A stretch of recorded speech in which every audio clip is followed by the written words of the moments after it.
Behind the glittering facade of royal ceremonies and diplomatic smiles, Princess Diana was quietly watching, listening, and forming opinions no one was ever meant to hear about the most powerful political figures in Britain. And what she thought could have shaken the entire establishment. She was never meant to be a witness in that way. Not truly. The world saw her as warmth, as vulnerability, as a symbol of grace moving through carefully choreographed moments. But beneath that softness lived a mind that noticed everything. The pauses between words, the way a smile would tighten just slightly when cameras turned away, the difference between what was said and what was meant. Before we continue, don't forget to like this video and subscribe. Power revealed itself to her in fragments. Not in speeches or official statements, but in quieter places, rooms where conversations softened, but meanings sharpened. There were meetings that left no record, exchanges that lived only in memory. It was there, in that unguarded space between formality and truth, that Diana began to understand the people shaping the nation's direction. And she did not simply observe, she interpreted.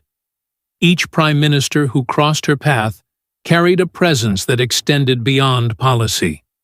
Some filled a room with controlled authority. Others masked uncertainty behind practiced confidence. Diana felt those differences instantly. Where others saw leaders, she saw individuals, measured not by position, but by how they made others feel when power was no longer being performed. She began to build a quiet archive, not written, not always spoken, but held carefully within her. Impressions, reactions, moments that didn't align with public perception, a glance that lingered too long, a tone that carried something colder beneath its surface. These were the details she trusted more than any speech.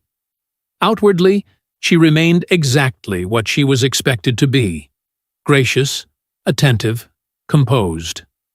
The perfect listener. But inwardly, a second reality was forming. One where politeness did not equal respect, where charm did not guarantee sincerity, where leadership, stripped of its presentation, often revealed something far more complicated and far less comforting. What unsettled her most was how quickly she could see through it, the performances, the careful construction of image. It became clear to her that power depended on perception, and that once you understood that, the illusion became impossible to ignore. And yet, she said nothing. Not because she had nothing to say, but because she understood what it would mean if she did. Some of her thoughts were sharp, unforgiving, not shaped for public ears. They carried a truth that didn't fit within palace walls or political narratives. And perhaps that was why they remained hidden. Because once spoken, they could not be contained. But before her voice grew confident and sharp, there was a time when Diana was still learning the rules of power, and her first encounters with Britain's leadership would quietly shape everything that followed. At just 20 years old, Diana entered a world where every word mattered, and every silence meant something more. Her early meetings with Britain's most powerful leaders revealed a truth she wasn't prepared for. Power wasn't warm, and it certainly wasn't kind. She arrived with a kind of openness that hadn't yet been shaped by caution. There was curiosity in her, and a quiet willingness to believe that those in charge carried not just authority, but understanding. At first, the presence of prime ministers felt almost surreal. Figures she had only known from distance now speaking directly, acknowledging her, measuring her. It was a moment that could have inspired confidence. Instead, it left her unsettled in ways she couldn't immediately explain. Because what struck her wasn't what was said. It was what wasn't. There was a stillness in those conversations, but not the comforting kind. It was calculated, controlled. Words were chosen carefully, but emotions were kept far away, as if feeling itself had no place in leadership. Diana sensed it instantly, that invisible wall between power and humanity. And the more she stood within it, the more she realized how alone it made her feel. At first, she tried to adapt. She listened closely. She mirrored the tone, the restraint, the discipline of those around her. But something inside her resisted. She wasn't built to detach. She didn't just hear people, she felt them. And what she felt in those early encounters was distance, not just from herself, but from the lives these decisions would ultimately affect. She began to notice patterns. Public voices carried certainty, strength, even reassurance. But in private, something shifted. There were hesitations, subtle contradictions. A different kind of language, less confident, more guarded. It was in those moments that Diana understood something most never saw. Leadership wasn't always what it claimed to be. And truth didn't always survive behind closed doors. What unsettled her further was the realization that she, too, was being watched, studied, assessed. Every word she spoke carried weight she hadn't yet learned to manage. Every reaction was quietly noted. It wasn't just her observing power. Power was observing her, and it demanded something in return: control, silence, precision. But Diana wasn't thinking in those terms. She wasn't calculating strategy or influence. She was asking simpler, more human questions. Do they care? Do they understand? Do they feel anything beyond the role they play? And too often, the answer she sensed was no. That realization didn't come all at once. It unfolded slowly, like a quiet disappointment settling in. A recognition that this world, this system she had stepped into, operated on a logic that didn't match her own. It valued composure over connection, authority over empathy, and in that imbalance, something essential felt missing. She carried that feeling with her after each encounter. Not anger, not yet. Just a growing awareness that the people guiding the country seemed strangely distant from the people within it. And for someone like Diana, who instinctively moved toward emotion rather than away from it, that distance felt impossible to ignore. And then came a leader, whose presence would leave a lasting impression on Diana, not because of warmth or understanding, but because of a chilling, unspoken tension neither of them could ignore. When Diana encountered Britain's most formidable prime minister, the room didn't just grow quiet, it became charged. Two powerful women, vastly different in worldview, locked in a silent battle of perception. And what Diana felt in those moments would define her distrust of political strength forever. This was not like the others. There was no attempt at warmth, no effort to soften the edges of authority. The presence she faced was deliberate, unwavering, almost immovable. It carried a certainty that didn't ask for understanding. It demanded alignment. And Diana felt it immediately, not as intimidation alone, but as something colder, something that left no space for emotion to exist. Where Diana listened with instinct, this kind of power spoke with precision. Every word had purpose. Every pause had control. There was no hesitation, no vulnerability. And in that absence, Diana sensed something deeply unsettling. Not strength, but distance disguised as strength. A kind of leadership that did not bend, did not question, did not feel. She tried, at first, to meet it halfway, to remain composed, to respond in kind. But the more she stood in that presence, the more aware she became of how different they were. Diana moved through the world by reading people, by sensing their fears, their needs, their unspoken truths. But here, there was nothing offered, no opening. no softness. Only a wall of certainty that refused to acknowledge anything beyond itself. And yet, beneath that calm exterior, something began to shift inside her. There were moments, small, almost invisible, where she felt it. A glance that lingered just long enough to feel like judgment. A tone that suggested she was being measured, not understood. Not as a person, but as a variable. A symbol. Something to be assessed, controlled, perhaps even corrected. And Diana felt the weight of that perception. It unsettled her, not because she doubted herself, but because she recognized what it represented. A world where emotion was seen as weakness, where empathy had no place in decision-making, where being human was something to suppress, not embrace.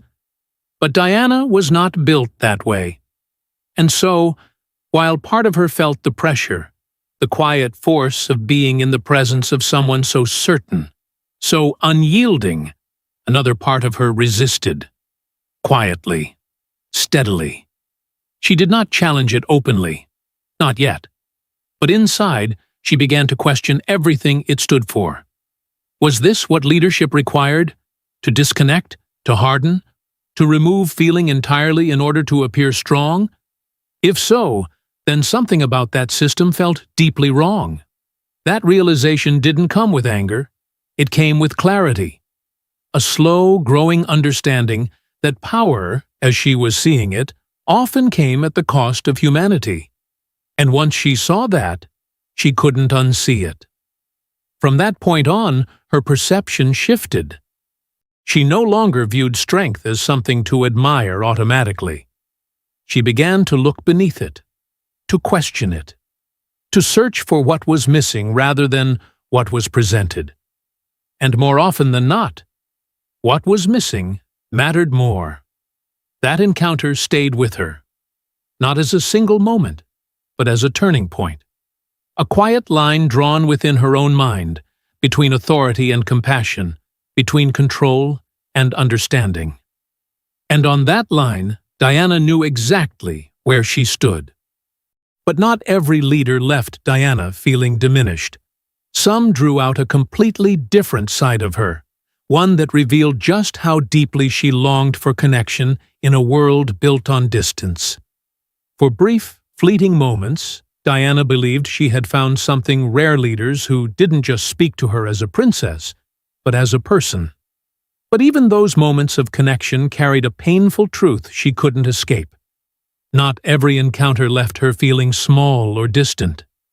There were exceptions, quiet ones, almost fragile in their existence, where the rigid structure of power seemed to loosen, just enough for something human to come through. In those moments, the tone shifted. The language softened. And for the first time, Diana felt seen. Not as a symbol, but as someone real. It didn't take much. A question asked with genuine interest. A pause that wasn't calculated, but thoughtful. A response that acknowledged emotion instead of avoiding it. These were small things, almost invisible to anyone else. But to Diana, they meant everything. Because they broke the pattern. In those conversations, she allowed herself to relax, even if only slightly. The constant awareness, the silent pressure to maintain composure. It faded just enough for her to speak more freely. And when she did, she revealed pieces of herself that were usually kept hidden behind expectation. Her doubts, her confusion, her desire to understand a system that often felt impossible to reach.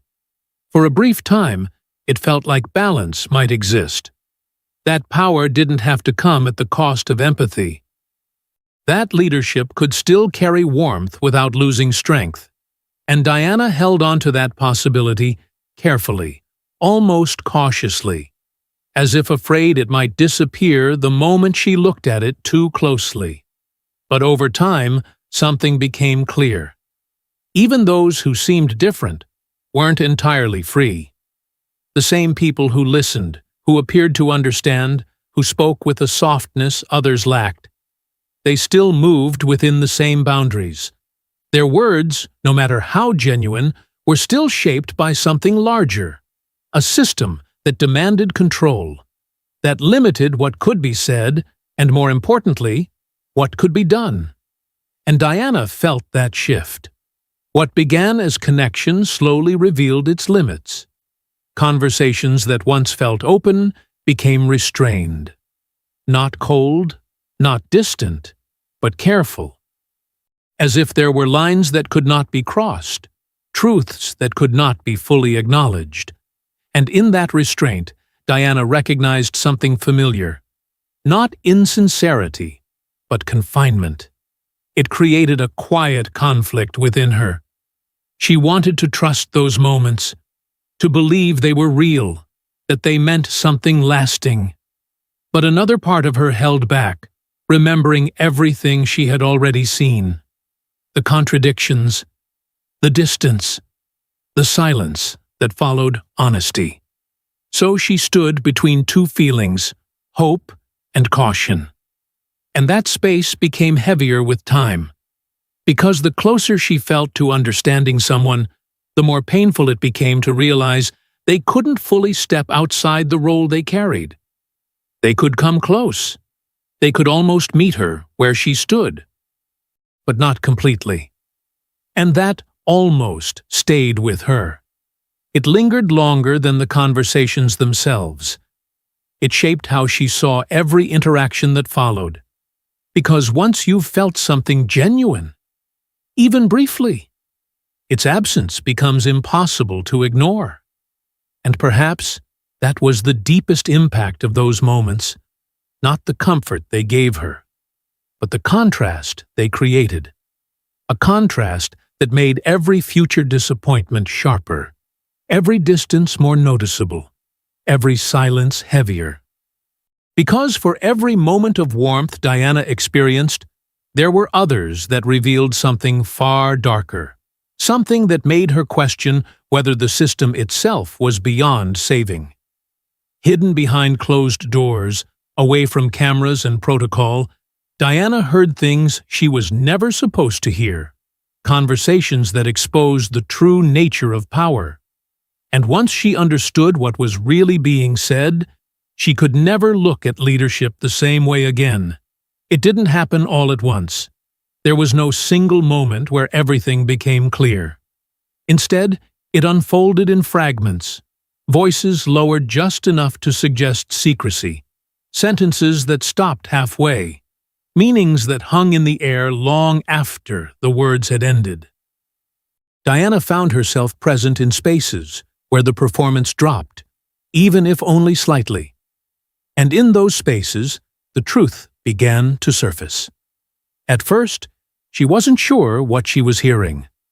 The tone felt different, less polished, more direct. There were discussions that carried a weight she hadn't expected. Decisions framed not in terms of people, but in terms of outcomes, strategies, consequences. It was efficient, controlled, but something about it felt deeply disconnected. And then came the realization that unsettled her most. These conversations weren't abstract.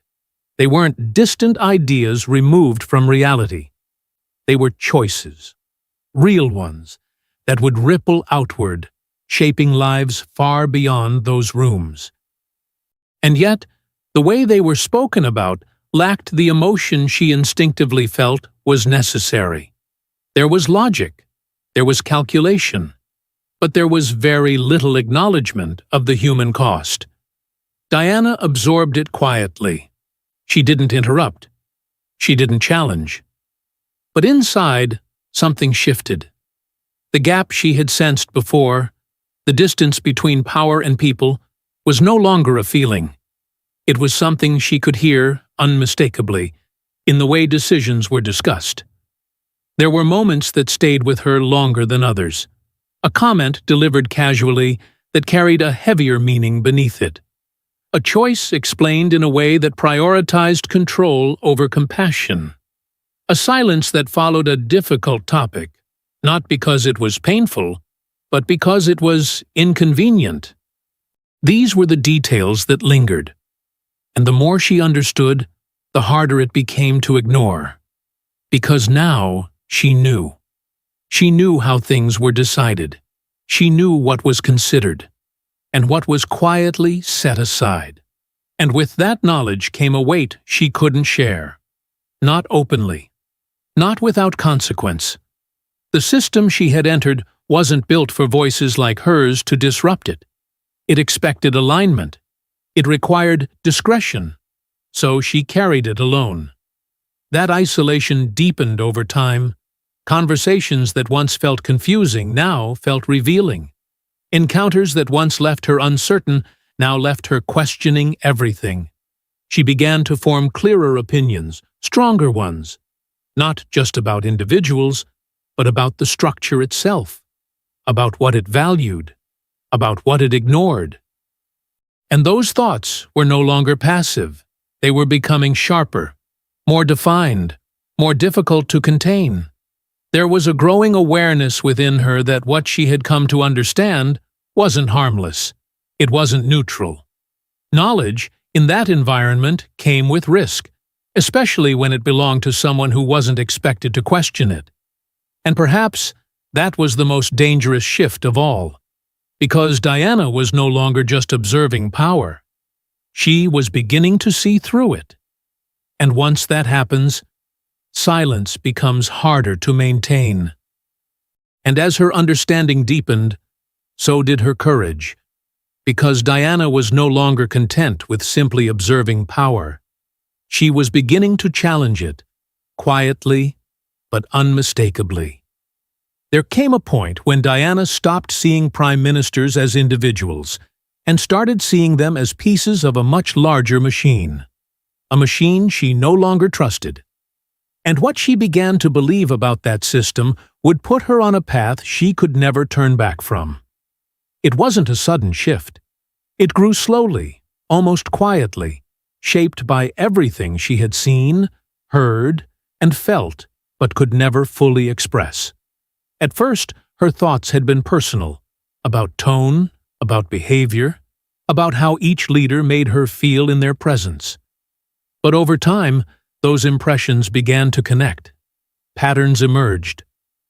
And once they did, it became impossible to separate the people from the structure that shaped them.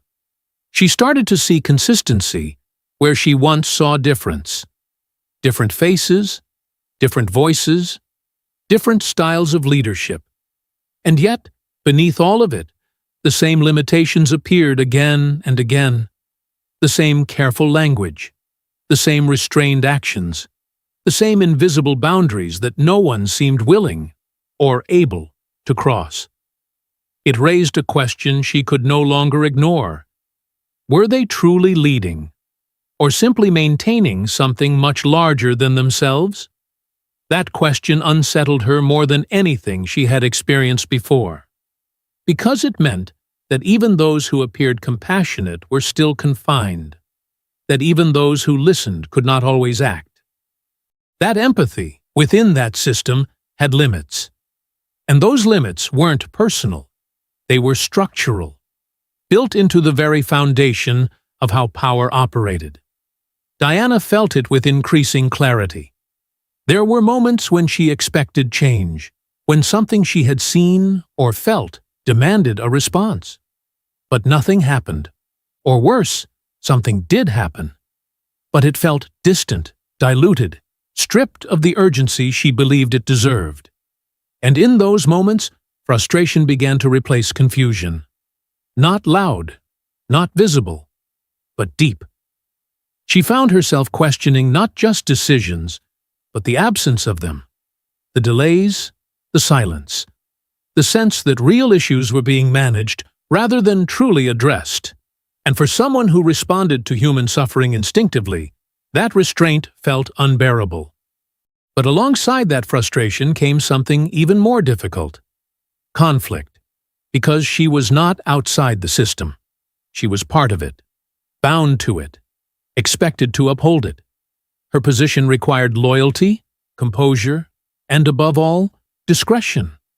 And yet, Everything she was feeling pushed against those expectations, every instinct she had, every emotional response, every quiet realization moved in the opposite direction. It created a tension she carried constantly. There were moments when it showed, even if only slightly. A hesitation in her response, a carefully chosen word that hinted at something deeper, a shift in tone that suggested she was no longer fully aligned. These were small acts, subtle, easy to overlook, but they were there, and they mattered, because they marked a change. Diana was no longer simply reacting to what she experienced.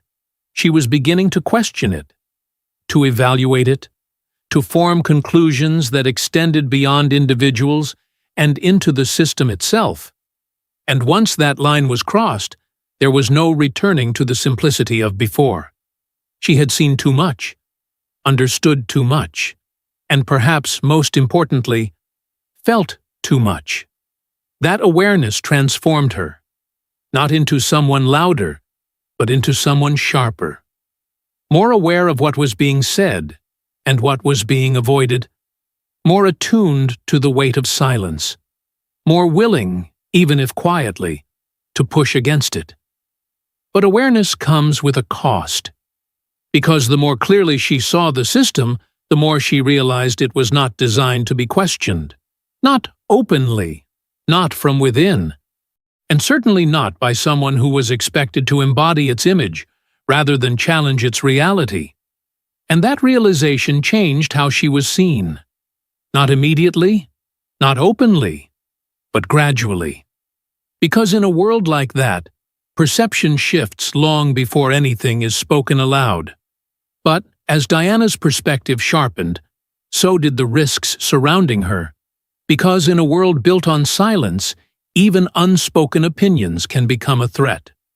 It wasn't just what Diana knew, it was what she might say. And within the highest levels of power, a quiet fear began to grow. What if the princess, who had seen everything, decided to speak? At first, it was only a shift in atmosphere. Subtle, almost imperceptible. Conversations became slightly more guarded when she entered. Pauses stretched a fraction longer. Words were chosen with greater care, not because she had demanded answers, but because something about her presence had changed. She was no longer just listening. She was understanding. And that made her unpredictable. There was a growing awareness among those who operated within the system that Diana was not following the usual path. She wasn't settling into silence. She wasn't accepting things without question. Her reactions, though often restrained, carried a depth that hinted at something beneath the surface, something that couldn't easily be controlled. She didn't need to say much. A look held for just a moment too long. A response that seemed simple but carried a subtle edge. A shift in tone that suggested she saw more than she was willing to reveal. These were small things. But in a world built on precision, even small deviations stood out. And people noticed. There were whispers, not spoken directly, not openly acknowledged, but present. A sense that Diana was forming her own perspective, separate from what was expected. That she wasn't just absorbing information, but interpreting it. And more importantly, that she might one day choose to share what she had come to understand. That possibility alone was enough to create tension. Because unpredictability, in a system built on control, is a risk. Diana felt it, even if it was never explicitly stated. The way conversations would shift direction. The way certain topics seemed to close just as she approached them. The careful balance between inclusion and distance. It was as if she was being allowed close enough to observe, but not close enough to disrupt. But by then, it was already too late. She had seen enough. And more importantly, she had begun to trust what she saw. That trust isolated her further. It made her cautious, but it also made her stronger. She no longer looked for reassurance in others. She didn't rely on the structure to guide her understanding. Instead, she turned inward, relying on her own instincts, her own interpretations of what was real and what was not. But that came at a cost. The space between her and those around her widened. Not dramatically, not in ways that could be easily pointed out, but enough to be felt. Trust became fragile. Conversations became careful. And silence. Silence became something else entirely. It was no longer just expected. It was necessary, because speaking carried consequences she couldn't fully predict. And yet, remaining silent carried its own weight. It meant holding everything inside, every realization, every doubt, every quiet conclusion she had reached about the people and the system around her. That silence protected her, but it also confined her. It became both shield and prison. And within that tension, something began to build. Not outwardly, not visibly, but steadily. A sense that this balance couldn't last forever. That something, at some point, would have to give. And when it did, the consequences wouldn't be small. They couldn't be. Because in a world that depended on control, even the possibility of truth breaking through was enough to create fear. And yet, despite the pressure, the silence, and the risk, Diana continued to form her own truth, one that would ultimately shape how she saw every leader who crossed her path. By the end, Diana's opinions were no longer forming. They were clear, unshakable, and deeply personal. And when you piece them together, they reveal not just what she thought of power, but what power had done to her. There was no confusion left, no hesitation. What had once been instinctive impressions, shaped by emotion and uncertainty, had hardened into something far more defined. Diana no longer needed time to understand the people she encountered within that world. She had already seen the pattern. And once she recognized it, everything else began to fall into place. Different leaders, different personalities, different approaches, but beneath it all, the same structure, the same limits, the same quiet distance between those who held power and those who lived under it. It wasn't about individuals anymore. It was about what they became once they stepped into that role, and what they became rarely matched what she had hoped for. Diana had once believed that leadership could carry both strength and compassion. That authority didn't have to come at the expense of humanity. But over time, that belief had been tested again and again, until it no longer felt sustainable. Because what she saw, consistently, was a system that demanded control above all else. A system where emotion was filtered, softened, or removed entirely. And that realization changed her. Not outwardly, not in ways that could be easily measured, but internally. It reshaped how she understood everything around her. The conversations she once approached with openness, she now approached with awareness. The warmth she once hoped to find, she no longer expected. And the trust she once offered freely became something far more guarded. There was disappointment in that shift, not dramatic, not explosive, but deep and lasting. Because it wasn't just about what she had seen in others. It was about what those experiences had taken from her. A certain kind of belief, a certain kind of hope. And yet, there was also clarity. Diana wasn't disillusioned in the sense of being lost. She understood more now than she ever had before. She could see through the performance of power with precision. She recognized the patterns, the limitations, the unspoken rules that governed every interaction. And in that understanding, there was a kind of strength. But it came at a cost, because once you see something clearly, you can't return to the comfort of not knowing. And Diana carried that awareness with her. Every time she listened, every time she observed, every time she stood within a system that no longer felt aligned with who she was. Her final perspective wasn't built on anger. It was built on experience, on moments that had revealed truth slowly, piece by piece, on encounters that had shown her both the possibility of connection and the reality of its limits. She didn't reject power entirely, but she no longer trusted it, and perhaps that was the most defining shift of all. Because in a world that depended on belief, her clarity set her apart. It made her someone who could see what others chose to ignore.